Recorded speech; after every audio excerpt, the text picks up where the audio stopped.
네, 6월의 첫 거래일입니다. 오늘 밤 미국 증시에서 꼭 챙겨봐야 할 체크포인트 확인해 보시죠. 김지연입니다. 자, 오늘도 첫 번째 체크포인트로 시작하겠습니다. 오늘 첫 번째 체크포인트는 차익 실현이라는 단어로 골라봤습니다. 엔비디아를 비롯한 AI 관련주가 상승을 이끌어왔던 지난 5월의 흐름이었죠. 6월 시작하면서 이 분위기 좀 달라지지 않을까라는 부분에 대해서 일단은 좀 지켜봐야 할 걸로 보입니다. 엔비디아 이야기를 드렸는데요. 엔비디아는 며칠 전이었죠. 시총 1조 달러 클럽의 반도체 기업으로는 처음으로 도달했던 바 있습니다. 다만 당일 장중에 시총 1조 달러를 넘긴 이후 바로 고점에서 차익 물량이 나왔고요. 간밤에는 여기서 추가적인 하락을 하는 모습 보여주기도 했습니다. 시총 1조 달러를 넘기면서 엔비디아의 밸류에이션에 대한 이런저런 주가의 방향과 좀 다른 이야기들이 나오기 시작했던 게 투자 심리에 영향을 주고 있는 걸로 보이는데요. 베런스에 실린 기사입니다. 베런스는 뉴욕대에서 주식 밸류에이션에 대한 강의를 하고 있는 비즈니스 스쿨 교수의 말을 인용해서 엔비디아의 밸류에이션에 대한 기사를 싣고 있습니다.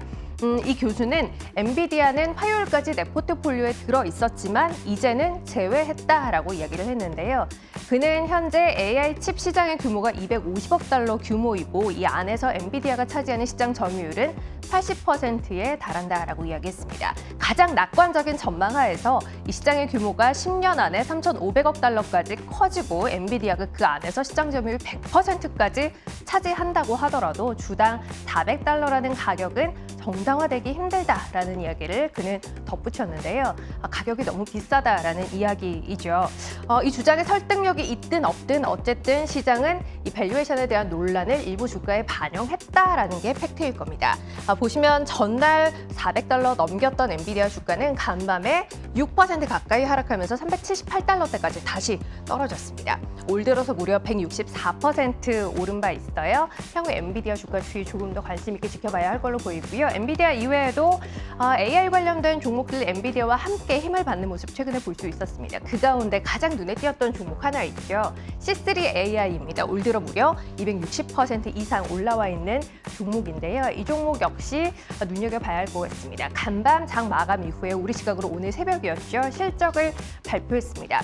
EPS도 매출도 시장 기대보다 좋았습니다만 여전히 주당 순손실을 기록하고 있고요. 매출 성장은 1년 전에 비해서 0.1%에 그치는 모습이었습니다.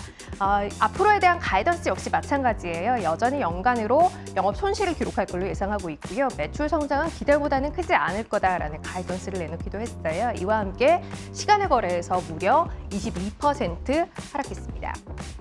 이외에도 AI 관련된 종목들의 강세와 함께 힘을 받았던 크라우드 스트라이크나 옥타 같은 사이버 보안 종목들 역시 오늘 새벽 실적 발표와 함께 시간의 거래에서 10%대 하락하는 모습을 보였는데요.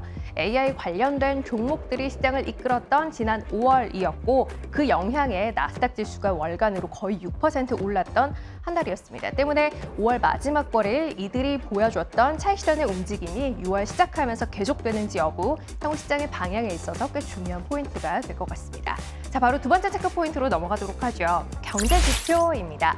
미국의 부채 한도 협상 합의안이 일단 오늘 하원을 통과했죠. 때문에 이제 시장의 관심은 부채 한도 협상과 관련한 부분에서 경제 지표, 경기 상황 그리고 이를 반영한 연준의 정책 방향성이라는 변수 쪽으로 조금 더 넘어올 걸로 보입니다. 때문에 월말, 월초 나오는 지표에 대한 시장의 민감성이 조금 더 높아질 수밖에 없는 구간인데요. 이런 관점에서 6월 첫 거래일에 나오는 주요 지표도 몇 가지 확인하셔야 할 것 같습니다. 일단 전날 독일과 프랑스의 CPI, 소비자 물가지수 잠정치가 발표됐죠. 살짝 둔화되는 모습을 보이면서 유로와 약세 요인으로 작용하기도 했습니다. 이런 가운데 오늘 밤에는 유로존 CPI 잠정치가 발표되는데요. 전달 7%대에서 이번 달에는 5%대까지 떨어질 걸로 현재 시장을 예상을 하고 있습니다. 실제 수치 이에 부합하면서 유로와의 추가 약세로 이어질지 여부, 달러와의 방향성과도 관계 있는 만큼 확인하셔야 할 것 같고요. 두 번째, 미국에서는 ISM 제조업 지수가 공개됩니다. 이 부분도 살펴보셔야죠. 지난달 공개됐던 ISM 제조업 지수 미국에서 발표된 4월 수치는 47.1을 기록했던 바 있습니다. 기준선이 50입니다. 50을 6개월째 하회하는 모습이었어요. 전달보다 살짝 반등을 하기는 했습니다만 그럼에도 기준선 50을 하회하고 있다는 건 변함없는 사실이었죠. 이 수치가 기준선 50을 하회하는 게 6개월째 이어지고 있는 건 지난 금융위기 이후에 처음 있는 일인데요. 50을 하회하고 있다라는 건 제조업 경기가 6개월째 위축 국면에 있다라는 걸 의미하는 겁니다. 이번 달에 발표될 수치 역시 전달보다 살짝 더 악화됐을 걸로 시장은 내다보고 있습니다.